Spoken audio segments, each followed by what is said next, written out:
So the first question is from Tarulata Didi, your disciple from Belarus. And she asks, what does Maharaj expect from his disciples? What kind of service? She's from where? Belarus. Belarus. Yes. Oh, Hare Krishna.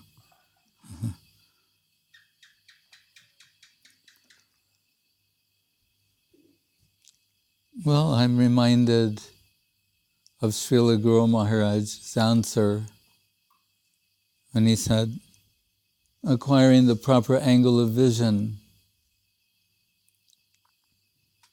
as we find from Rupa Goswami in the Bhakti Rasamrita Sindhu, he's delineating what is pure devotion, and it's very subtle and nuanced what really is pure devotion. And of course, Sri Rupa is the expert.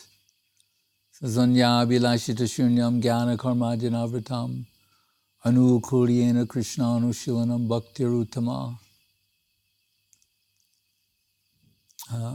How there should be no ulterior motive for service other than, well, it's interesting. It says in one place that if you think of it, anukulyena krishnanushilanam means just what is favorable or Krishna, what Krishna wants, then how do we explain when Krishna is sucking the breast of Mother Yashoda and she leaves Krishna to tend to the milk that's boiling over on the stove? That would seem to contradict that type of definition. So, in one place they're saying that what's really the favorable attitude in the heart of the devotee, they're thinking what is best for Krishna, how to serve Guru and Vaishnava. So Guru Maharaj summed it up saying, acquire the proper angle of vision.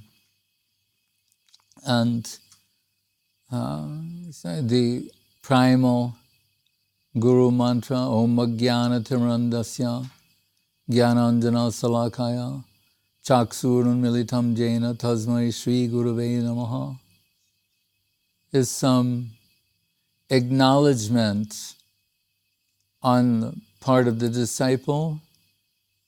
They're expressing some appreciation or gratitude for the proper angle of vision being extended from Sri Guru.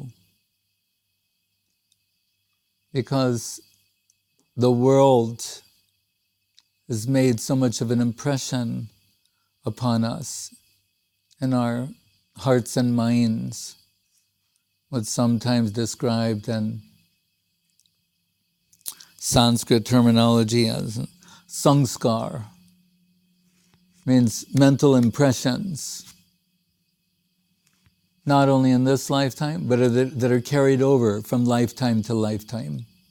So many mental impressions are there, forming what Guru Maharaj calls acquired prejudice.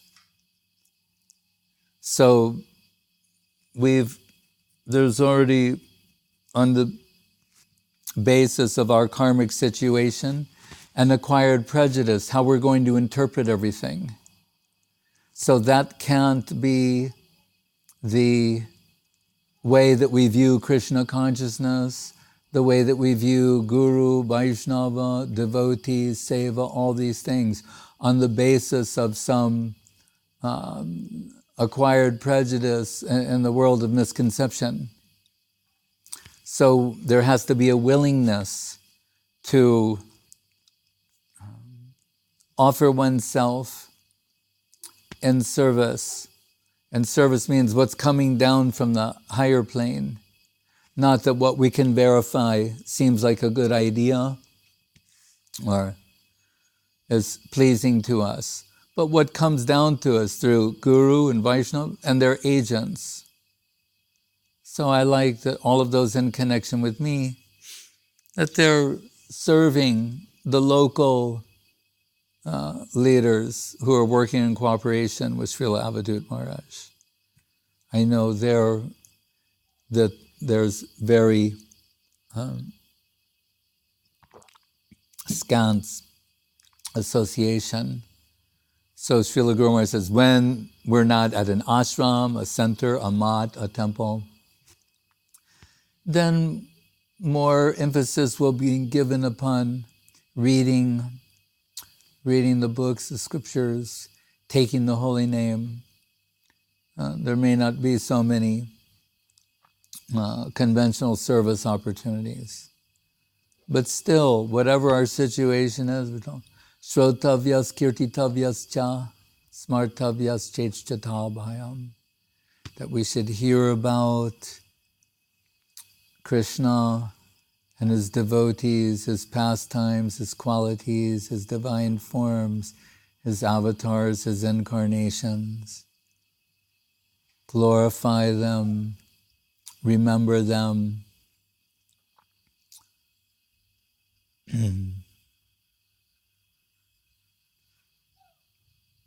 We have things other than Krishna consciousness competing for our attention and for the soul's wealth, which is her serving potential. So we have to be cautious that we take advantage of every opportunity that comes our way. Sometimes Srila Gurudev would say, spiritual practices you can perform anywhere, but that a service opportunity comes to you that's not available anywhere and everywhere. So when service opportunities do come, we should take them very seriously and give it our full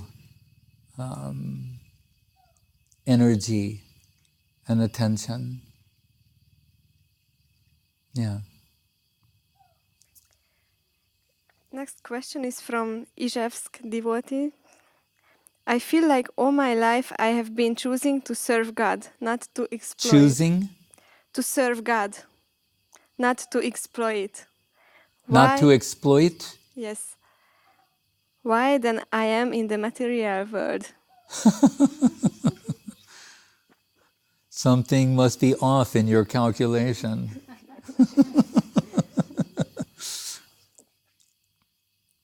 When Guru Maharaj was having a discussion with some devotees, and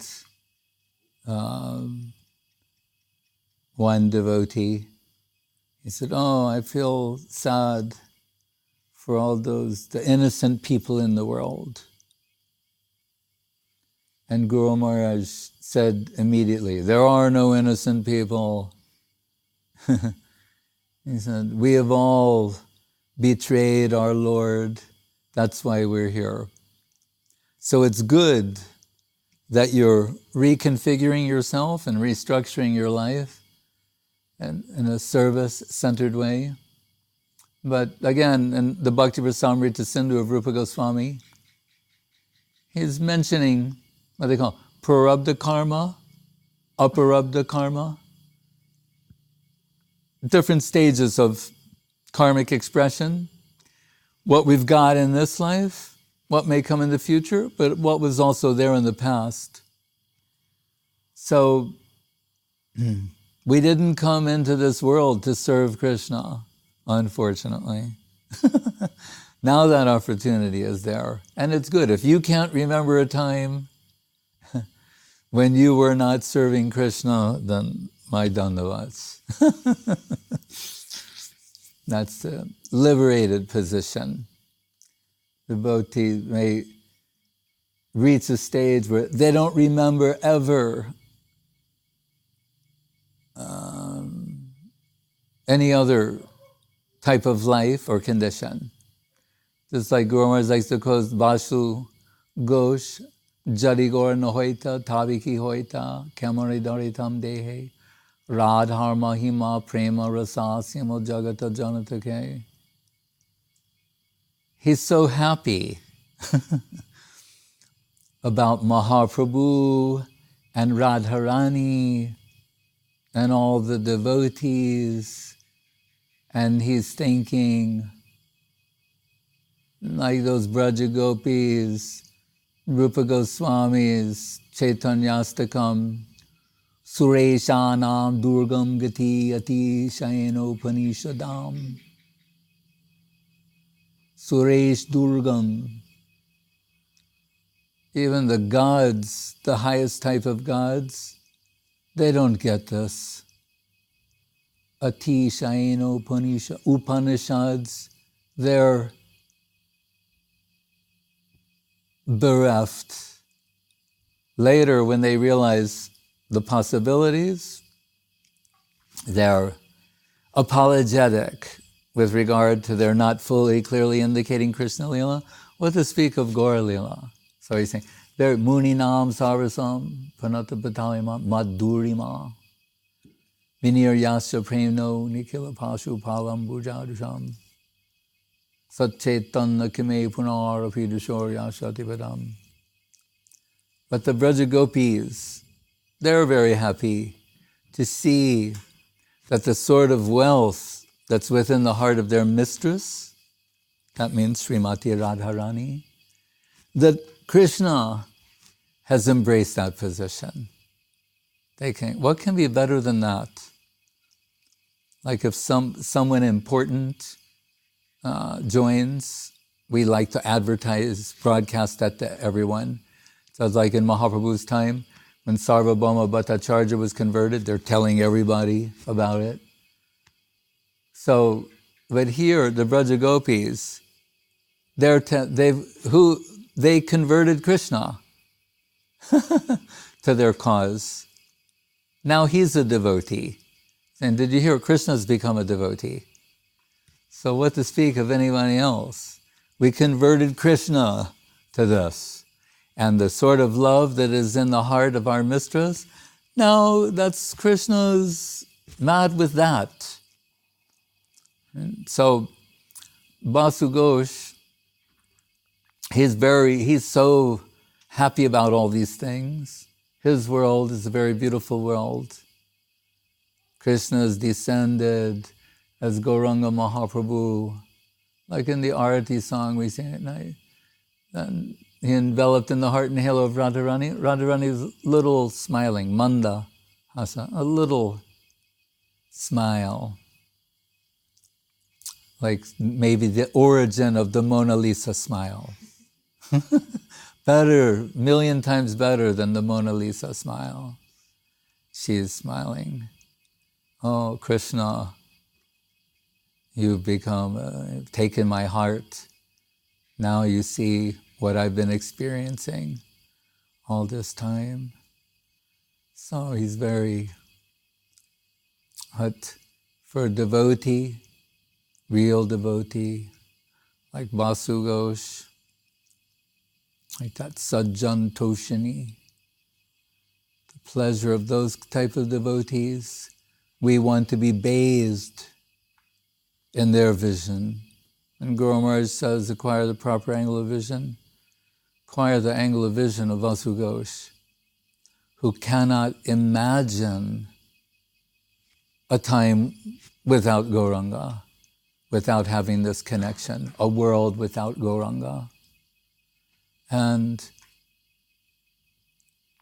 if he has to really stretch his imagination to factor in that there are those who, in the not too distant past, the recent past, didn't apparently have any connection with Gauranga, were born into a world where their Gauranga connection was not apparent. He says, but in time they got connection with Gauranga. Then he's thinking, then that's tenable. That anticipating your connection with Gauranga, for some time it appears. Like we think Rupa Goswami, Sanatana Goswami, Dabir Ka, Sarkar Malik, for some time, they're counting the days when they can join Sri Chaitanya Dev. And Nityananda Prabhu is like that. Raghunath Das Goswami. For such great devotees, how they can live without Mahaprabhu it's unbearable. When Mahaprabhu sends Gadadhar Pandit to Puri and says, cannot go with him, it's so pathetic. Kaviraj Goswami is saying, this will melt rocks, melt a stone-like heart.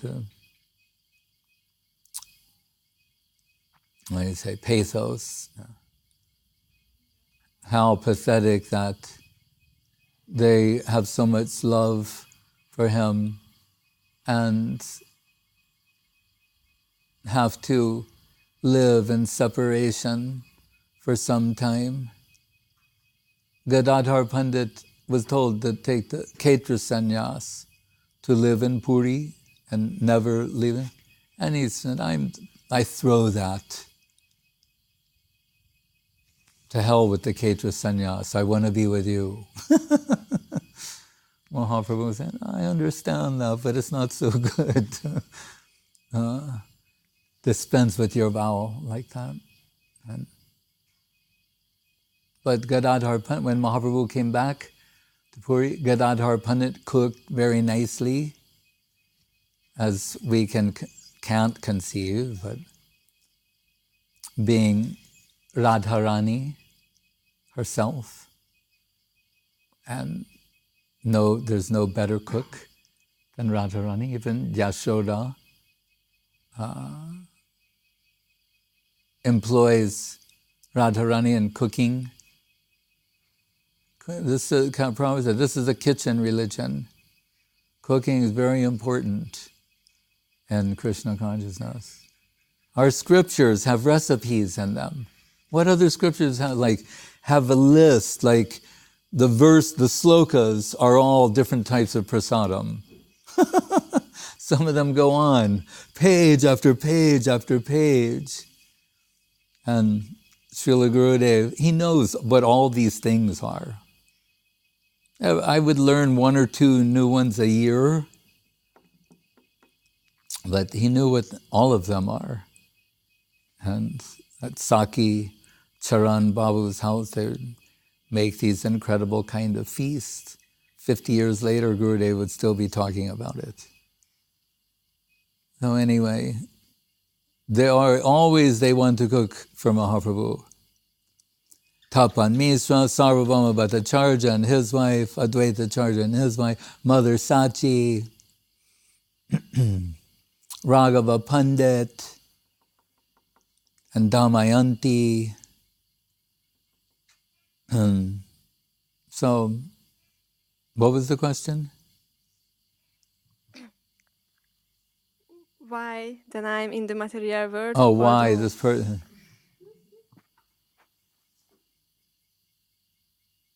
Well, to get this connection, that's why. Here, there's some opportunity. Sudurlabha Bhagavata Hiloke, very rare opportunity in this world to get the association of the Mahabhagavata, the great devotees of the Lord. Sangsaresmin kanadopi satsanga sevadirninam. Why are you in material? To get the treasure of material existence. Sevadir means treasure. It is the association and service of the devotees, which is a real connection with Krishna. And to extend that to others, like a chain. When Mahaprabhu, by hearing Mahaprabhu's Krishna Nam, and others would become infused with Krishna Prem, then they would in turn extend that to others. They'd become infused to others, like chain reaction. Super spiritual, devotional chain reaction. That's actually what the Krishna consciousness movement is. So wherever we are, it's by Krishna's arrangement. So then you think, why has Krishna put me in this situation? If not, it's a favorable opportunity to hear about him, sing his glories, remember him, associate with and serve his devotees. That must be the reason.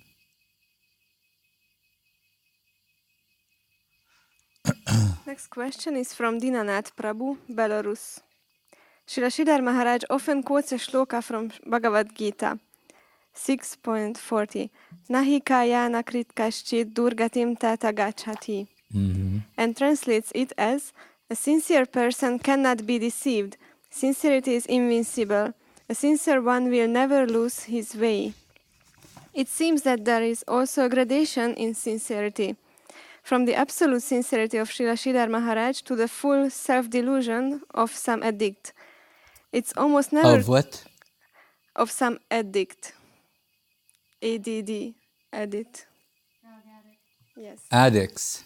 Like opposite of sincerity Uh-huh. person. It's almost never clear who is acting at the present moment, real I or my mind. The question is, how to strengthen sincerity, how to increase its level, and how to learn to desire the spiritual things.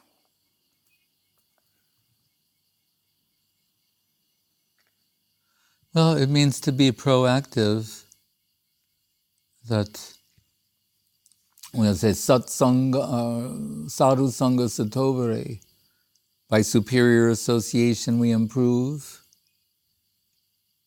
And Guru Maharaj quoted the famous sloka, Krishna bhakti rasa bhavitamati kriyatam yadi kutopi na labhyate tatra loyam mulyam ekalam janma koti sukritayar na labhyate. You won't get this by doing the right thing for 10 million lives. But in one life, in one moment, labhamatra sadhu sange sarva siddhi hoy, a moment's association with the right type of devotee, properly qualified, that can give one everything. And what transpires in that moment?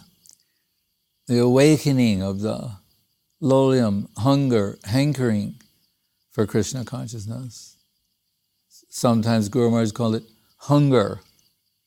So Shyamananda Prabhu, Guru Maharaj's disciple, he said to him, then how to get this hunger? And Guru Maharaj said, associate with the hungry. Like we were just talking about prasadam. Someone who really has a great appreciation for that and taking prasadam, like Srila Gurudeva, just by his discussing those things, that could awaken your hunger. It's similar to that. By hearing Vasudeva Katha Ruchi, those who have some relish for hearing about Krishna. Right?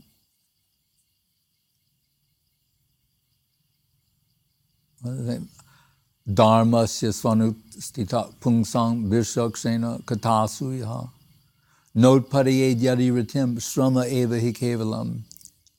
Otherwise we're wasting our time. So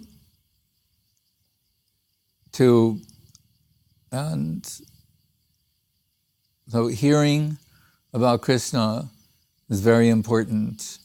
The form of like literally hearing and talking and reading as well, to hear from the scriptures in that way. Jata shraddha matkatasu nirvina sarva karmasu. And it's understandable that we're in the neophyte position, we're aspiring servitors, we're trying to go in the right line. And sometimes the residual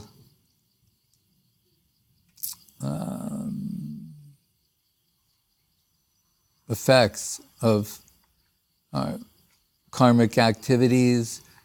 There's still some movement there, but a sincere devotee will, and Guru Maharaj expressed sincerity as appreciation for the truth, they will lament their deviation or distraction or whatever it might be, and with renewed adherence and faithfulness, take to the line and go on hearing about Krishna, associating with, serving devotees, and gradually that will convert into some substantial appreciation. Okay? Shraddha, sarusanga, bhajana kriya, anartha nivritti, nishta, ruchi. So, when Srila Guru Maharaj says that sincerity is invincible, and he is who sincere will be victorious, he's factoring in that there are difficulties along the way. Durgam patastat kavayo vedanti, those in the know, the Kovida, they've said there are many obstacles on the path, sometimes causing us to retrace our steps, to go backward, and then with increased momentum to cross over some obstacle. So many things are there, but he's saying inevitably the sincere person will be victorious because sincerity is invincible. And sincerity means to not indulge in self-deception. So we have to factor in that we have a strong tendency towards self-deception. That's when, back to that first question, why are you in the material world? Self-deception. So that we have a strong tendency towards self-deception, that leads us to place ourselves under the guidance of sadhu, shastra, guru, and Vaishnav, so at least we'll be going in the right direction. Sometimes Guru Maharaj will mention, to come out of the mud, you have to walk through the mud for some time. At least get going in the right direction and come out of that position. Yes. Next question is from Ashutosh Krishna Prabhu. Hey, Krishna. Online question. We have heard from Guru Maharaj that pure devotees do not like to allow for even a pinprick of service to come to them from Krishna, but only want to give. Thus the example shown by Sanatana Goswami and sweet rice is higher than the one shown by Madhavendra Puri and milk. But we have also heard that Krishna wants to serve his pure devotees. If Krishna desires so, why do such pure devotees do not want to accept his service? Is it because they doubt their own position?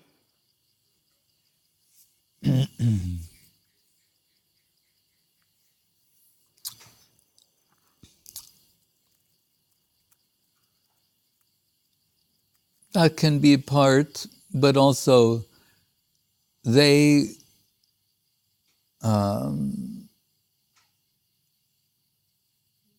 revere that which is higher. They only want to serve that which is higher. Just as in the Bhakti Rasamrita Sindhu,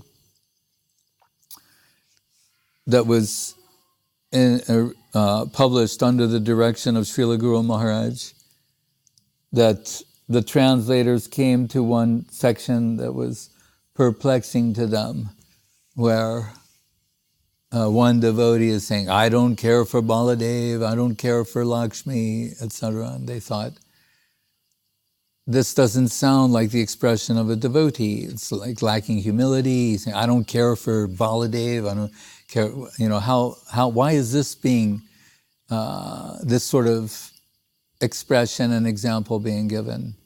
So they brought it to Guru Maharaj. He looked at it 2-3 times and said, that devotee is thinking, you're all in the served group, you're all worshipable, so we should be serving you. That even that you'll be serving it, no, we consider you the worshipable, like the Guru Varga. So we can only conceive of serving you. So it's something along those lines that, of course, sometimes it's mentioned by either Jiva or Goswami or Vishwanath Chakrabarti Thakur in her commentaries on the Bhakti Rasamrita Sindhu. Sometimes devotees have to cry out for some help.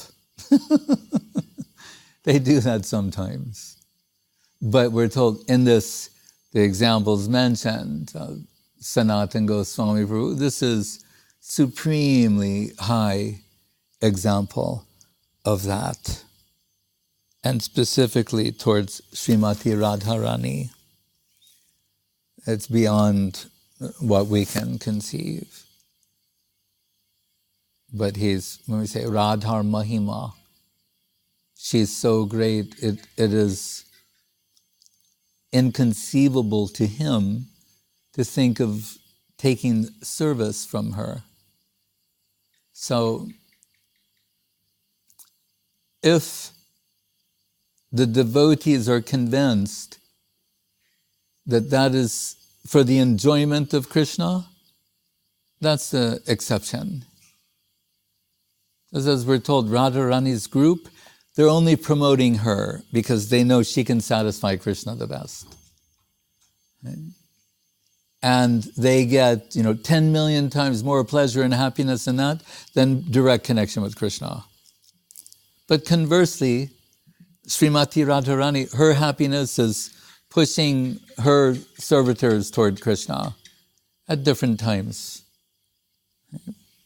And one of the unique aspects of Madhura Rasa is the devotee, they're offering themselves in service to Krishna. So, in some very, very high sense, things can be adjusted in some other way. But what we're talking about is more specifically to be the recipient of service. Not Krishna's enjoying mood, but service. Still, see, like in the Bhagavatam, it's inconceivable as well that when Sudama Vipra goes to Dwaraka, he's so poor, you can see his skeleton. And there's him, the rib, everything. He and his wife really have nothing. This is, the quintessential poor Brahmin. So much when they think take something for Krishna, his wife, to get a palm full of rice, maybe they even had to borrow that. He's bringing in his cloth a palm full of rice in his cloth. When he arrives in Dwarka, what does Krishna do? As I was saying about this, Gurudev names him Binoy Krishna. One meaning of Binoy is humble. So I was saying at the time, when is Krishna humble? I think of him in so many different ways, but that wouldn't be the first thing that came to my mind. It's humble Krishna. But how humble is Krishna that when Sudama comes, Krishna puts him on a very beautiful, palatial chair, and Krishna's washing his feet himself, and Rukmini, his principal queen, she's fanning him. That's Vinaya Krishna, how humble he is. And he's so happy to get this opportunity to serve that devotee. And it's not for him to say, well, why is Sudama allowing? And you have to look carefully at that. but he's so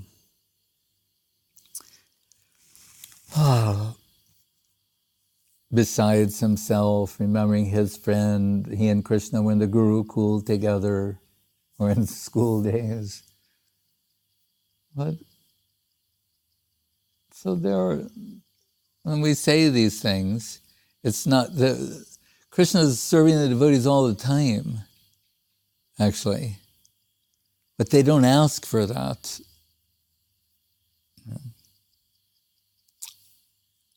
But how many times he's in the life of all devotees, Goptritle Bharan, every devotee, been served by Krishna in some way or another. We may not even be aware of it, how Krishna is protecting us and arranging things. But that won't be the aspiration of devotee. Never. They're not thinking like that. But how to serve Krishna, how to give themselves to Krishna. And Guru Maharaj says that Radharani herself said, I'm famous, as a supreme devotee of Krishna. She said, but my sadness is in realizing that I couldn't give myself to him fully. That disturbs me. Right? Durdeva belongs. This is my bad luck, misfortune. I couldn't really, fully, truly give myself to Krishna. And she's the leader of all the devotees. And what does that tell us? Many things, but one is, how wonderful is Krishna? Inconceivably wonderful. Yam Shama Sundaram Achinta Guna Swarupam. So, the best is never enough. But at the same time, shows the standard of perfection.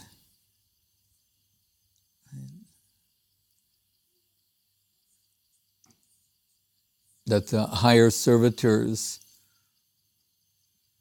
have a higher standard of perfection and hold themselves to that.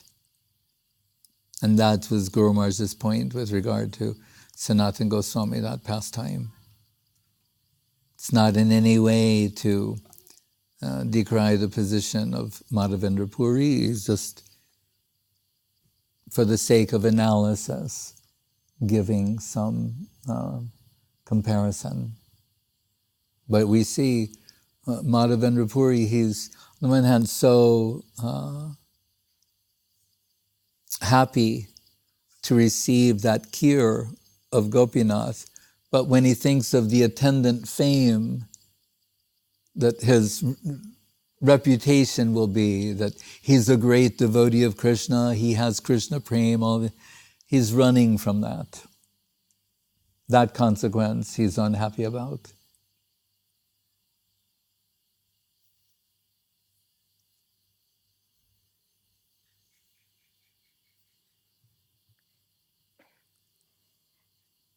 One question. Maharaj, could you please explain these words of Srila Sridhar Maharaj? Self-forgetfulness doesn't mean self-extinction. Yes. Like the word oblivion, self-oblivion, it means to lose yourself in something, but not to extinguish yourself. Or Arjuna, nimitta matram bhava savya satyan. Arjuna's offering himself to be an instrument to Krishna's will. So the higher devotees, the pure devotees, their hearts, mind, soul, everything is given over to the service of Krishna. That's what we mean. Losing oneself and service, but not extinguishing the self. Means the self is still there, but just infused with serving tendency and serving mood. Yes. One question from Izhevsk devotees. We have heard that all of our defects can be used for service.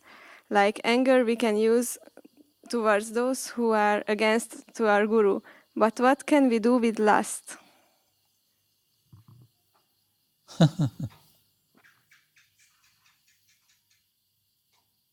Prabhupada says in his purport that our original love for Krishna has been pervertedly manifested as lust. So when those the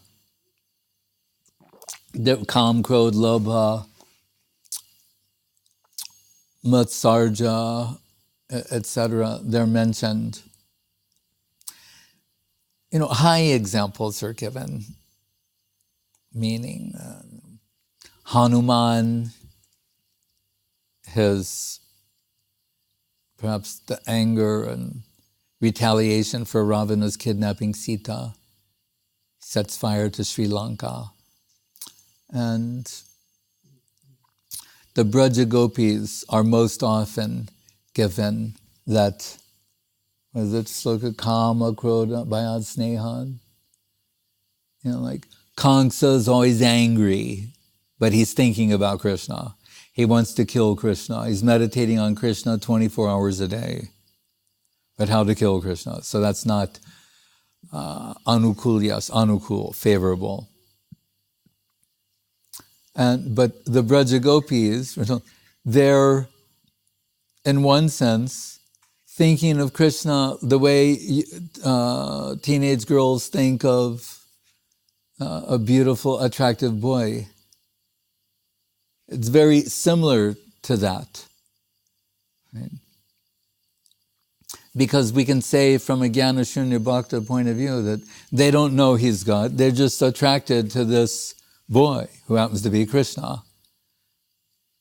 That's true on a certain level, but from another point of view, we hear from Rupa Goswami and great Bhagavatamacharya commentators that it's not that these things are entirely unknown to them also.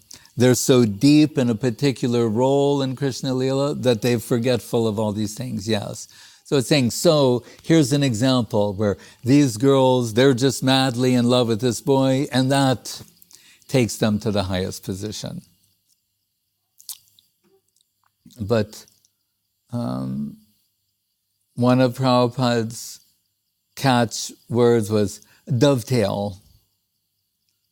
And he meant it in the sense of whatever tendencies you have, connect them to Krishna conception, to the service of Guru and Vaishnava, and then you'll get some benefit from that.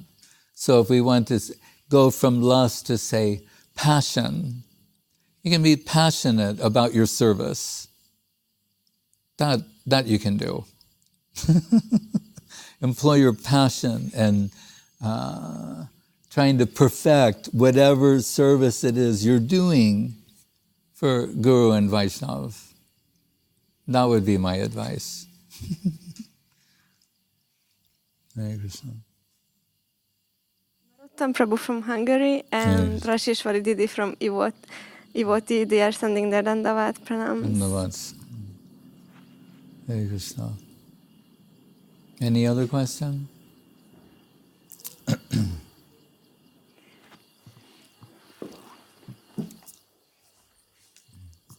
Maharaj, Yeah. we've heard that Radharani is compared to liana, and Compared to who? this liana, this plant, I don't know. and the gopis like sprouts of little branches of this plant. No? Okay. What about it? I just wondered, like, what No, kind? just think of like tulsi and manjaris, So okay. like a vine with Nothing. manjaris. Okay, nothing particular, like specific. It just, I mean, they're very high things, but all we have to understand is she, through her devotees, her assistants, get intense connection with Krishna. That's all we need to understand. Right? That's the principle that's involved. That who has Rasa Raj Mahabhav Duyakarup, who has the capacity to extract the most rasa from Krishna. That's her position. So, like we mentioned before, earlier in this talk, by going directly to Krishna, constitutionally speaking, a jiva has a very small capacity to exchange rasa with Krishna. But Srimati Radharani is known as Mahabhav. She has virtually infinite capacity to exchange. Predominating moiety, predominated moiety. The predominating half, the predominated half. Supreme positive, supreme negative. So she can draw highest quantity and highest quality of rasa from Krishna. So her servitors, they're always promoting her, and as a consequence, tasting divine spiritual substance that's beyond the constitutional capacity of a jiva soul to experience. If we can understand what that means, then you can understand one angle of why they're exclusively devoted to her. So it's mentioned in the Charitamritam, like that her connection with Krishna brings all of her serving group in connection with Krishna. So that's a very wonderful thing. And when Bhaktivinoda Thakur and Srila Saraswati Thakur went on parikrama, touring the holy places in India, Bhaktivinoda Thakur said that that's where this expression comes from, and expressed through Saraswati Thakur. Then, Vrindavan is for hollow, shallow thinkers. A man of real bhajan will prefer Kurukshetra. And the context that he made this statement is that Vrindavan is famous as the land of meeting, right? And that produces a particular type of ecstatic joy. But Kurukshetra is the zenith of separation. I'm talking after so many years of separation, Radharani and Brajagopis from Krishna. And again, they're meeting in Kurukshetra. So the principle is, as expressed by Guru Maharaj, that service, according to the intensity of its necessity, draws remuneration. Right? That's an important principle to understand. Service, according to the intensity of its necessity, draws remuneration. So then the spiritual experts like Bhaktivinoda Thakur are going to identify where is the greatest service necessity, in which pastime, in which place can we observe the greatest service necessity? Well, that will be where separation has reached its zenith point. That means Kurukshetra. Mahaprabhu, as Gurudev told, what is his tasting matter will reveal what we need to know. He is repeatedly relishing this viraha bhav, so where separations reach its zenith point. Therefore, was the principal pastime of Mahaprabhu the Rath Yatra. That he's celebrating with all his devotees. That's the meeting, Dwaraka, Krishna, Radharani and Brajagopis, where they want to take Krishna back to Vrindavan. So separations reached its zenith, and Radharani's serving necessity is greatest at this point.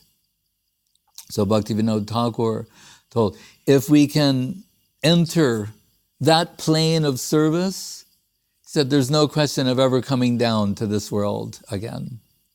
It's that powerful and rewarding. And Guru Maharaj put it this way, saying that, we told, Mahabhav, when we hear about sadhu sangha, bhajana kriya, anartana vritti, nishta, ruchi, ashakti, bhav, prem. But after that, Krishna prem, then continuing, sneho, man, pranay, rag, anurag, bhav, mahabhav. So Mahabhav is the exclusive domain of Radharani and Chaitanya Mahaprabhu. But Guru Maharaj said, with Bhaktivinoda's factor in mind, rendering service at the time of the greatest necessity, that Radharani, out of gratitude to her servitors at that time, says, here, taste what we're tasting, which means Mahabhav. He said, have a taste, that which is beyond your constitutional capacity to everything. Here, have a taste of that substance as my gratitude for services rendered.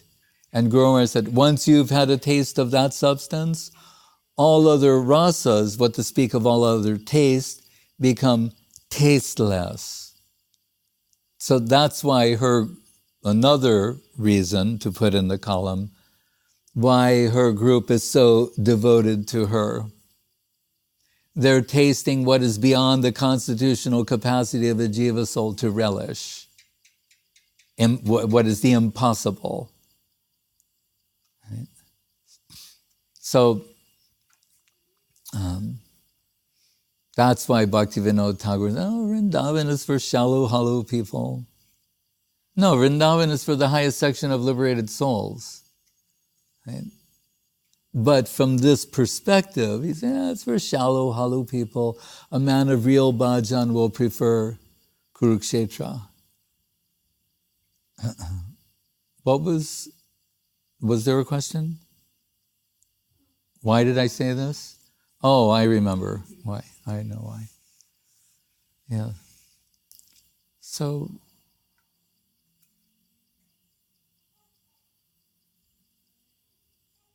Hare Krishna.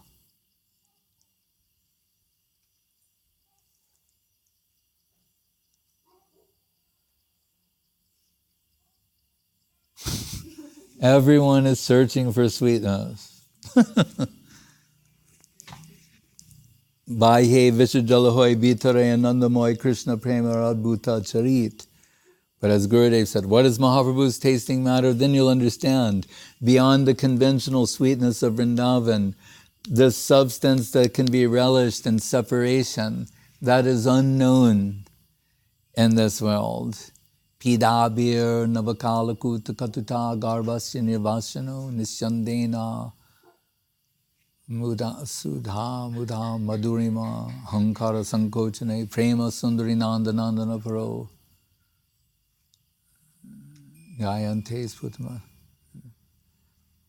Vikrantaya. I forget so many words, but Rupa Goswami is saying, like being poisoned, the heart is languishing, it's full of anguish and separation, and at the same time being showered with some inconceivably sweet nectarine substance.